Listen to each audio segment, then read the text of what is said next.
ನಾವು ತಂದಾಗ ಮನಮೋಹನ್ ಸಿಂಗ್ ಅವರು ತಂದಾಗ ಇವರೆಲ್ಲ ವಿರುದ್ಧ ಮಾಡಿದ್ರು. ಈಗ ಅದೇ ಚೆನ್ನಾಗಿದೆ ಅಂತ ಹೇಳಿ ಮತ್ತೆ ತರ್ತಾ ಇದ್ದಾರೆ. ನಾವೇನು ಮಾಡಿದ್ದೇವೆ ಅದರ ವಿರುದ್ಧ ಮಾಡೋದು ಮೊದಲ, ಆಮೇಲೆ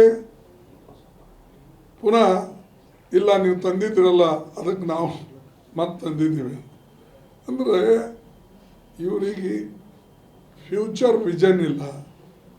ಇವರಿಗೆ ಮುಂದಿನ ದೇಶ ಯಾಕೆ ಕಟ್ಟಬೇಕು ಅಂತಕ್ಕಂಥ ಇವ್ರ ಹತ್ರ ಯಾವುದೇ ಒಂದು ಯೋಜನೆಗಳಿಲ್ಲ. ಇದ್ದ ಪಂಚವಾರ್ಷಿಕ ಯೋಜನೆಗಳು ತೆಗೆದು ನೀತಿ ಆಯೋಗ ಅಂತ ಮಾಡಿ ಅದರಲ್ಲಿ ನೀತಿನೂ ಇಲ್ಲ, ಸ್ಕೀಮು ಇಲ್ಲ, ಏನೂ ಇಲ್ಲ ಅಂತ ಕೆಲಸ ಇವ್ರು ಮಾಡ್ತಾರೆ. ಬಟ್ ಹೆಸರು ಬದಲಾವಣೆ ಮಾಡ್ಕೋತಿರೋದು.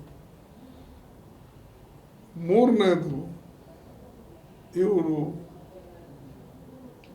ಸಂವಿಧಾನದ ವಿರುದ್ಧ ಕೆಲಸ ಮಾಡ್ತಾರೆ. ಸಂವಿಧಾನದಲ್ಲಿ ಏನೇನು ಪಂಡಿತ್ ಜವಾಹರ್ಲಾಲ್ ನೆಹರೂಜಿ, ಗಾಂಧೀಜಿ ಒಪ್ಕೊಂಡಂಥದ್ದು, ವಲ್ಲಭಭಾಯಿ ಪಟೇಲ್ ಒಪ್ಕೊಂಡಂಥದ್ದು, ಬಾಬಾ ಸಾಹೇಬ್ ಅಂಬೇಡ್ಕರನ ಸಂವಿಧಾನ ತಯಾರು ಮಾಡಿದ್ದು, ಆ ಸಲಹೆಗಳ ಮೇಲೆ ಅದಕ್ಕೆ ಇವರು ಸರ್ವನಾಶ ಮಾಡಲಿಕ್ಕೆ ಇವತ್ತು ಹೊಂಟಿದೆ. ನರೇಗಾ ಯೋಜನೆ ಅಂತ ಯೋಜನೆ ನಾನು ಲೇಬರ್ ಮಿನಿಸ್ಟರ್ ಇದ್ದಾಗ ಅನೇಕ ರಾಷ್ಟ್ರಗಳಿಗೆ ಭೇಟಿ ಕೊಟ್ಟಿದ್ದೆ. G20 ಕಂಟ್ರೀಸ್, ಮಿನಿಮಮ್ ಏನಿಲ್ಲ ಅಂದ್ರೂ 14 ರಾಷ್ಟ್ರಗಳಿಗೆ ನಾವು ಹೋಗಿದ್ದೆ. ಅವರೆಲ್ಲರೂ ಮೆಚ್ಚುಗೆ ವ್ಯಕ್ತಪಡಿಸಿದ್ರು ಇದ್ರ ಬಗ್ಗೆ, ಇಂಥ ನಂಬಲ್ಲಿಲ್ಲ ಅಂತೇಳಿ. ಅದು ಟರ್ಕಿ ಇರ್ಬೋದು, ಈ ನಮ್ಮ UK, US, ಇಟಲಿ, ಜರ್ಮನಿ, ಬ್ರಾಝಿಲ್, ಇಲ್ಲೆಲ್ಲ ಹೋಗಿದ್ದೀನಿ. ಸೊ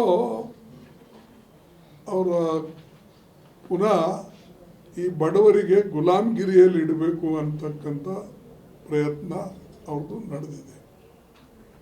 ಗುಲಾಮಗಿರಿಯಲ್ಲಿ ಯಾಕೆ ಹೇಳ್ತೀನಿ ಅಂದರೆ, ನೀವಿಂಥ ರೈಟ್ ಟು ವರ್ಕ್ ತೆಗೆದಾಗ ನ್ಯಾಚುರಲಿ ಅವ್ರ ಶ್ರೀಮಂತರ ಹತ್ರ ಹೋಗಿ ಅವ್ರ ಪಾದಕ್ಕೆ ಬೀಳ್ಬೇಕು ಅವನು, ಈ ರಾಶಿಗಳಾದ ಮೇಲೆ ಅಥವಾ ಕೆಲಸ ಇಲ್ಲದಾಗ.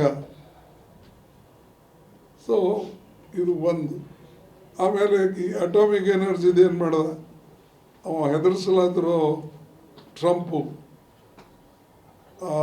ಟ್ಯಾರಿಫ್ ಹೆಚ್ಚಿಗೆ ಮಾಡ್ಕೋತ ಹೋಗ್ತಾನೆ. ಅದನ್ನು ಅವನಿಗೆ ತೃಪ್ತಿಪಡಿಸ್ಬೇಕು ಅಂಥೇಳಿ ಇದು ಅಟಾಮಿಕ್ ಎನರ್ಜಿ ಪ್ರೈವೇಟ್ ಜನರಿಗೆ ಹಾಕ್ಲತ್ತ.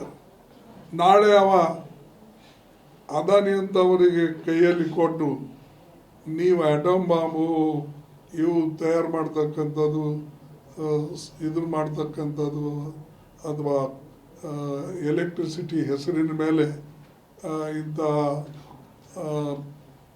ಪಬ್ಲಿಕ್ ಸೆಕ್ಟರ್ ಬಿಟ್ಟು ಪ್ರೈವೇಟ್ ಸೆಕ್ಟರ್ ಕೊಟ್ಟರೆ ದೊಡ್ಡ ಅನ್ಯಾಯ.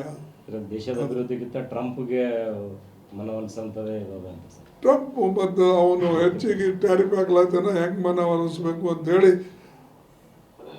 ಪ್ರೈವೇಟ್ ಜನರ ಕೈಯಲ್ಲಿ ಕೊಡ್ತಕ್ಕಂಥದ್ದು, ಪ್ರೈವೇಟೈಸೇಷನ್ ಮಾಡ್ತಕ್ಕಂಥದ್ದು ಹೊಂಟಿದ್ದಾರೆ. ಮೊದಲು ಅದು ಕೆಲವು ಕಂಟ್ರಿಯಲ್ಲಿ 100% ಅವ್ರ ಕೈಯಾಗಿದೆ. ಇಲ್ಲಿ ನಾವೀಗ ಪ್ರೈವೇಟ್ ಪಬ್ಲಿಕ್ ಸೆಕ್ಟರ್ನಾಗ ಗೌರ್ಮೆಂಟ್ ಮೇಲೆ ಇರ್ತಕ್ಕಂಥದ್ರಲ್ಲಿ ಅವರಿಗೆಲ್ಲ ಪಾಲುಗಾರ ಮಾಡ್ತಾ ಇದ್ದೇವೆ ಪ್ರೈವೇಟ್ದವ್ರಿಗೆ. ಹಿಂಗೆ ದೇಶ ಖಂಡಿತವಾಗಿ ಇದಕ್ಕೆ ಈ ಸರ್ವನಾಶಕ್ಕೆ ಮೋದಿಯವ್ರ ಕಾರಣ, ಅವರು ಮತ್ತು ಅವ್ರ ಶಿಷ್ಯರು ಎಲ್ಲರೂ ಸೇರಿ ಇದನ್ನು ಮಾಡಿದ್ದಾರೆ.